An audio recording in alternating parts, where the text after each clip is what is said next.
आम आदमी पार्टी है वो आई तो ईमानदारी के लिए थी, हाँ, लेकिन आज पूरी तरह से लिप्त हो गई है भ्रष्टाचार में। हम्म, तो एक ये मेरे लिए बहुत बड़ा रीज़न है कि मैं एक करप्ट प्रैक्टिस को आगे नहीं बढ़ा सकता। बिल्कुल। तो भाजपा को दिल्ली में मैं सभी लोगों से अपील करता हूँ, महरौली विधानसभा के लोगों से भी और पूरी दिल्ली से, कि आप भाजपा को वोट दें। आदरणीय नरेश यादव जी, वे भारतीय जनता पार्टी परिवार में शामिल हुए हैं, तो उनका अभिनंदन है कि नरेश यादव जी गलत नहीं थे। गलत वो आम आदमी पार्टी के रूप में काम कर रहा, दिल्ली को कब्जे में लेकर काम कर रहा जो संगठित गिरोह है, वो गलत था। दुखी होने का रीजन आम आदमी पार्टी के करप्शन का ही था, और जिस तरह से षड्यंत्र और ये सारी चीजें चारों तरफ चल रही थी, तो दुखी तो हम लोग थे। किताब का जो गणित होता है उसमें 1 और 1 2 होता है, लेकिन राजनीति के इस गणित में 1 और 1 11 भी होता है, जिसकी तस्वीर हम आपको सामने दिखा रहे हैं। आम आदमी पार्टी से जो पहले विधायक थे महरौली विधानसभा के, अब वो भारतीय जनता पार्टी में जुड़ गए हैं। अपने एक और यहाँ के जो उम्मीदवार हैं गजेंद्र यादव, इनके साथ यहाँ पे खड़े हैं। अब ये जोड़ी 1 और 1 2 होगा या 1 और 1 11 होगा, इसका जवाब जो विधायक जी आप भारतीय जनता पार्टी में है इन्हीं से लेते हैं। सर, सबसे पहले ये बताइए कि ये जो जोड़ी है ये किस तरह से रंग लाएगी इस विधानसभा में? देखिए, मैंने पिछले 10 साल से मैं विधायक हूँ महरौली विधानसभा से, और बहुत ही ईमानदारी और मेहनत से यहाँ पे हमने काम किया है। गजेंद्र भाई ने जो आरती जी हैं, इनकी वाइफ हैं, वो काउंसलर रही हैं, उन्होंने भी काम किया है। हम लगातार बीच में कुछ समय ऐसा था कि जब मैं विधायक था और आप लोग काउंसलर थे, उस तालमेल में भी हमने काम किया है। तो हमेशा एक्सपीरियंस का एक दूसरे का फ़ायदा ही मिलता है। आम आदमी पार्टी की राजनीति एक ईमानदारी की राजनीति रही है, और उसको हमने महरौली में तो इस्टेब्लिश किया ही किया है। लेकिन आज जिस तरह की स्थिति आम आदमी पार्टी की हो गई है, और वो करप्शन की तरफ जो उनका झुकाव बढ़ गया है, वही रीज़न था कि मैंने आम आदमी पार्टी छोड़ी है। हालांकि टिकट का मेरा कोई डिस्प्यूट भी नहीं है, मैं खुद ही सहमति से टिकट छोड़ा था। लेकिन जिस कैंडिडेट को टिकट भी दी गई उसका भी मैंने विरोध किया था कि यह कैंडिडेट ठीक नहीं है। सर, एक चीज मैं आपको टोकूंगा, ये तब आप बोलते कि आपने अपनी सहमति से टिकट छोड़ी है तो मैं मानता, लेकिन आज तो ये जग जाहिर हो गया है आपके ऊपर इस तरह से दबाव बनाया गया, या आपके लिए उस तरह की परिस्थिति बनाई गई कि आपको टिकट छोड़ना पड़ा, ये सच्चाई है। अब इस पे जवाब दीजिए कि क्या परिस्थितियां थी जो, और अब क्या हालात है आपका देखिए, जो आपने पार्टी के मुखिया अगर मुझसे बात करते हैं कि पार्टी को नुकसान हो जाएगा मेरे चुनाव लड़ने से, तो उस स्थिति में आप क्या करेंगे? आप यही कहेंगे सर मैं पार्टी के लिए ही कुछ भी करने के लिए तैयार हूँ। आपने खुद अच्छा, इंटरव्यू लिया एक चीज था। और क्लियर कर ही दीजिए कि आपने जो टिकट छोड़ा था उसके लिए सिर्फ पार्टी के मुखिया जिम्मेदार थे, या उनके नीचे कुछ लोग थे, वो लोग भी जिम्मेदार थे? और अगर आप नाम रखना चाहें तो वो भी रख सकते हैं। देखो, पार्टी का टिकट अगर छोड़ा है तो सहमति से ही छोड़ा है, मैं आज भी यही कहूंगा। जिम्मेदारी की बात पहले भी मैंने यही बात रखी आपके चैनल पे। लेकिन जिस तरह से टिकट दी गई थी उसका एतराज मैं उसी दिन भी करके आया था कि ऐसे व्यक्ति को टिकट नहीं देनी चाहिए। उससे जब फाइनली उनकी टिकट हो गई तो मुझे लगा कि यार ये एक षड्यंत्र ही था कि मुझे कुछ दिनों के लिए टिकट दे दी गई और इनको दी गई, क्योंकि जिस तरह से ये लोग कहते थे, यहाँ महरौली के अंदर टिकट होने के बाद भी बातें आती थी, बहुत सारे लोग मुझे कहते थे नहीं टिकट तो हम कटवा के भी ले आएंगे। तो उन सब चीज़ों से और बाद में बहुत सारी चीज़ें क्लियर भी हुई कि भाई एक षड्यंत्र ही था जिसकी वजह से टिकट काट दी गई, और वो उसके पीछे करप्शन तो एक बहुत बड़ा रीज़न है। तो ओवरऑल आज दिल्ली में जो करप्शन हुआ है, जितनी टिकटें कटी है, जितने पुराने अन्ना आंदोलन के टाइप के हमारे साथियों की टिकट काट के ऐसे ऐसे लोगों को दी गई है, जिसमें चारों तरफ ये आवाज़ आ रही है कि भाई वो पैसे में बेच दी गई। तो ये एक आम आदमी पार्टी की राजनीति नहीं होनी चाहिए, क्योंकि ये स्थिति हो गई है। अब टिकट अब पैसों से बेचा जा रहा था, इस तरह की कंडीशन अब आम आदमी देखो, ये पार्टी तो में हो गए। आम बात हो गई है अभी, बिल्कुल आम। अब जो आम आदमी पार्टी है वो आई तो ईमानदारी के लिए थी, लेकिन आज पूरी तरह से लिप्त हो गई है भ्रष्टाचार में। तो एक ये मेरे लिए बहुत बड़ा रीज़न है कि मैं एक करप्ट प्रैक्टिस को आगे नहीं बढ़ा सकता। बिल्कुल, इस बात की जिम्मेदारी यहाँ के लोग भी लेते हैं। जब हम लोग सड़कों पे जाते हैं खबर करने, तो नरेश यादव जी पर 10 साल के इनके करियर में एक बार भी करप्शन का इनके ऊपर आरोप नहीं लगा। हाँ, काम में देरी का आरोप जरूर है, इनके खिलाफ खबरें हमने भी चलाई थी, लेकिन करप्शन का आपके ऊपर कोई उस तरह का आरोप नहीं लगा है। अब सवाल ये उठता है सर, इस छवि के साथ आपने बीजेपी में ज्वाइन किया और उसके बाद आप ज्वाइन करने के बाद सीधे बीजेपी के कार्यक्रम में 1 और 11 की भूमिका में मौजूद हो गए। अब आगे की क्या देखो, स्ट्रेटजी है? अब ये बात मैंने स्पष्ट की है कि आम आदमी पार्टी एक करप्ट प्रैक्टिस में आगे बढ़ गई है। आम आदमी पार्टी का अब दिल्ली में सर्वाइवल नहीं होना चाहिए, क्योंकि दिल्ली की जनता ये जानती है आम आदमी पार्टी उदय हुआ अन्ना आंदोलन से और ईमानदारी के लिए आई थी, तो दिल्ली की जनता कभी उस बात को माफ नहीं करेगी। और जितना भी जो आज दिल्ली के लिए मोदी जी का दिल्ली विजन है, उसमें जो ये लोग भ्रम पैदा कर रहे हैं कि ये जो सर्विसेज हैं बंद हो जाएंगी, ये सब है, वो भी गलत है, क्योंकि खुद मोदी जी ने उसकी गारंटी दी है। तो आज की जो दिल्ली की ज़रूरत है वो भाजपा है। तो भाजपा को दिल्ली में मैं सभी लोगों से अपील करता हूं, महरौली विधानसभा के लोगों से भी और पूरी दिल्ली से, कि आप भाजपा को वोट दें, भाजपा को जिताएं, क्योंकि नहीं तो फिर एक बार आपने और मौका दे दिया, फिर वही एलजी की लड़ाई, फिर वो अधिकारियों की लड़ाई, उसी में ही दिल्ली फंसी रहेगी। और आखिरी में दिल्ली का क्या हाल हुआ, किस तरह से सीवर, सफाई और सारा का सारा सिस्टम, जैसे आज एमसीडी भी है तो सफाई की क्या हालात है, आप सब देख सकते हैं। तो जब सेंटर में भी सरकार है, दिल्ली में भी सरकार होगी, तो उसका बहुत लाभ मिलता है। देखिए, एक दर्द भी है और एक सच्चाई भी है। जो लड़ाई झगड़े से जो सरकार चलती थी, अब ये खुद बोल रहे हैं, खुल के बोल रहे हैं कि किसी भी सरकार को चलाने का तरीका वो नहीं है। आपस में मिलजुल कर भी सरकार को चलाया जा सकता है। अब बारी है गजेंद्र यादव जी का। गजेंद्र जी, आपके साथ ये जुड़ गए हैं अब, क्योंकि अगर जो वक्त रहता तो ये आपके विरोध में खड़े होते, लेकिन किस्मत लगता है कि आपको साथ बहुत ज़्यादा फेवर में है, क्योंकि बीते दिनों में कई आम आदमी पार्टी के कार्यकर्ता आपके साथ जुड़े हैं और आज खुद विधायक जी आपके साथ मंच पे खड़े हैं। इसका कितना बेनिफिट आपको लगा?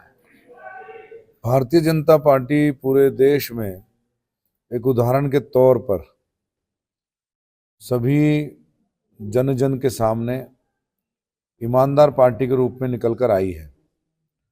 और दिल्ली के भीतर भी जो आम आदमी पार्टी ने भ्रष्टाचार चरम पर पहुंचाया, उसके कारण से दिल्ली आम आदमी पार्टी के जो नेता हैं, जो वर्कर हैं, वे आज भारतीय जनता पार्टी की तरफ देखते हैं।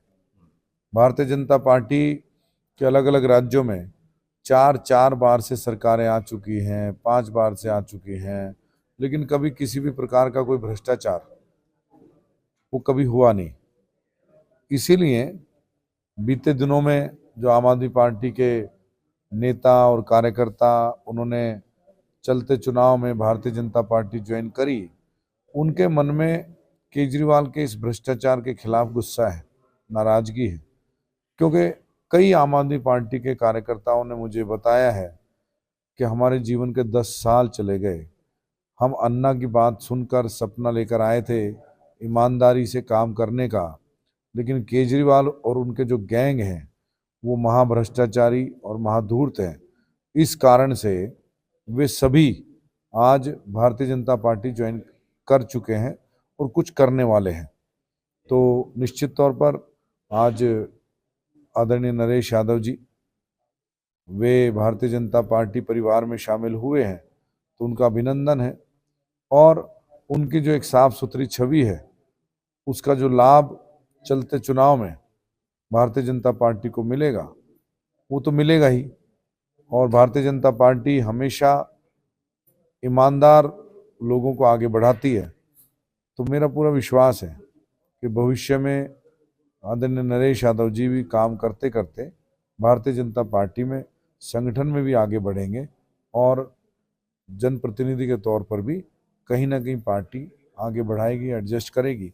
हालांकि नरेश जी ने स्पष्ट किया है कि उनकी कोई मंशा नहीं है, कोई शर्तें नहीं है, कोई कंडीशन नहीं है, लेकिन मैं जानता हूं कि जो कंडीशन नहीं लगाए, हम्म, हमारी पार्टी भारतीय जनता पार्टी वो ऐसे लोगों को ज़्यादा पसंद करती है जो केवल और केवल राष्ट्र प्रथम का स्लोगन लेके मन में चले और पार्टी सेकंड और सेल्फ थर्ड।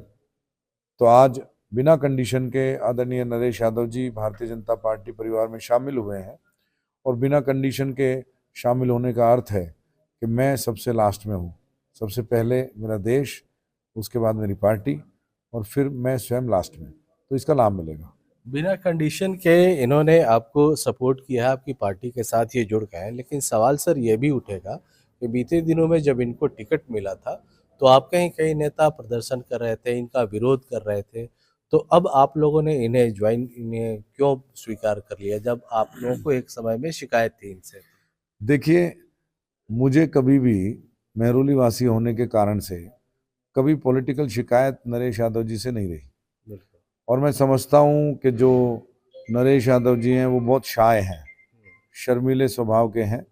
तो जो पार्टी में इनके खिलाफ षड्यंत्र चल रहा था वो अंदरूनी रूप से किस तरह से कब कितने महीने पहले से शुरू हुआ, मुझे उसकी जानकारी नहीं है। इनकी पार्टी में किस तरह से चल रहा हाँ, था? आम आदमी पार्टी में इनके खिलाफ हाँ, किस प्रकार से षड्यंत्र चल रहा था उसकी जानकारी मुझे नहीं है। लेकिन जब इनका टिकट घोषित करके टिकट काटा गया तब इन्होंने भी बाहर आकर अपने खिलाफ चल रहे षड्यंत्र के बारे में किसी को अवगत नहीं कराया। आज जब ये सारी जानकारियां समझ में आई हैं तो पता लगा है कि नरेश यादव जी गलत नहीं थे। गलत वो आम आदमी पार्टी के रूप में काम कर रहा, दिल्ली को कब्जे में लेकर काम कर रहा जो संगठित गिरोह है वो गलत था। और जब जानकारियां मिलती हैं तभी समझ में आता है कि कौन सा स्टेप सही है, कौन सा स्टेप गलत है। तो उस वक्त जानकारी के अभाव में अगर कहीं किसी कार्यकर्ता ने कोई विरोध किया भी होगा तो आज जब जानकारी मिली कि नरेश यादव जी जो क्लीन चिट थे उनके खिलाफ केजरीवाल उनके गुर्गों ने षड्यंत्र किया, और मेहरौली षड्यंत्र भी किस कारण से, केवल और केवल हवाला कारोबारी शराब का घोटाला करने वाले जो वुमेनाइजर हैं उनको टिकट देने के लिए उन्होंने ये षड्यंत्र किया।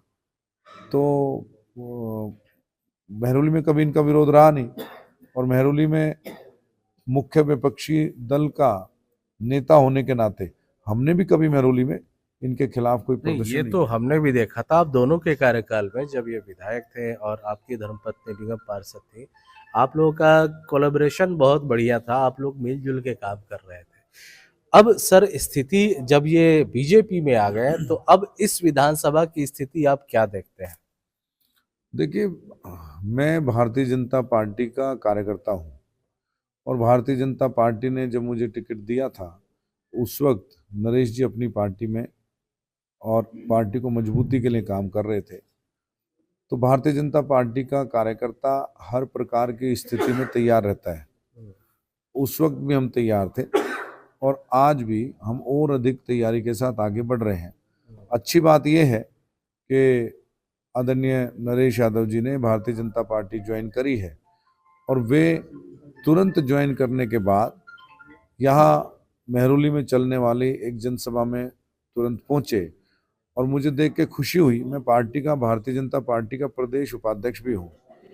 अगर मैं उपाध्यक्ष के नज़रिए से देखूं तो मुझे खुशी हुई कि एक सामान्य कार्यकर्ता के तौर पर आदरणीय नरेश यादव जी इस जनसभा में पहुँचे, इस सभा में पहुँचे और उन्होंने अपने मन की सारी बातें खुलकर हमारे समर्थक कार्यकर्ताओं के सामने रखी। तो ये अच्छी बात है और साधारण कार्यकर्ता की तरह ये काम कर रहे हैं।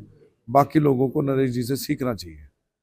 ये बहुत बड़ी बात इन्होंने कही है। आपसे चले उम्र में थोड़े कम होंगे और आपने 2 चुनाव लड़ लिए, ये पहली बार विधायक का चुनाव लड़ रहे हैं, लेकिन इन्होंने जो बात कही सर, अब इस दल में आकर के किस तरह का महसूस हो रहा है? जी हल्का हो रहा है? क्योंकि बीते समय में आपसे बात जब हो रही थी हमारी तो काफी ज्यादा आप अंदर से दुखी दिख रहे थे। अब मेरा थोड़ी राहत है। दुखी होने का रीजन आम आदमी पार्टी के करप्शन का ही था। और जिस तरह से षड्यंत्र और ये सारी चीज़ें चारों तरफ चल रही थी, तो दुखी तो हम लोग थे।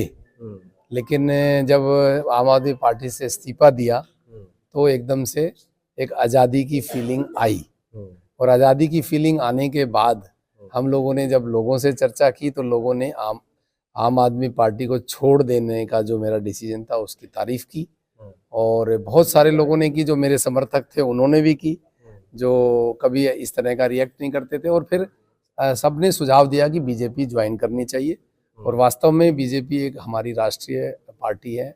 आदरणीय मोदी जी के विजन पे हम लोग दिल्ली को संवारेंगे, यही मैं भी संकल्प लेकर इस पार्टी में आया हूं, और लोगों से अपील भी करता हूं, पूरी दिल्ली वासियों से अपील करता हूं।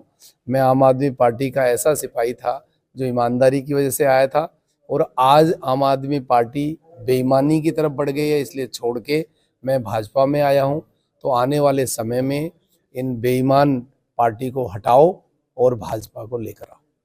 देखिए, एक ईमानदार कार्यकर्ता विधायक अगर कहीं बेईमानी का आरोप लगा रहा है तो कहीं ना कहीं दाल में काला जरूर है। बहरहाल नरेश यादव जी भारतीय जनता पार्टी में आ गए हैं, अपने उम्मीदवार के साथ चुनावी मैदान में उतर गए हैं। एक और एक 11 की ये जोड़ी कितना रंग लाती है, ये 5 तारीख के वोटिंग और 8 तारीख के नतीजों में पता लगेगा। अमरदीप कुमार, दिल्ली तक।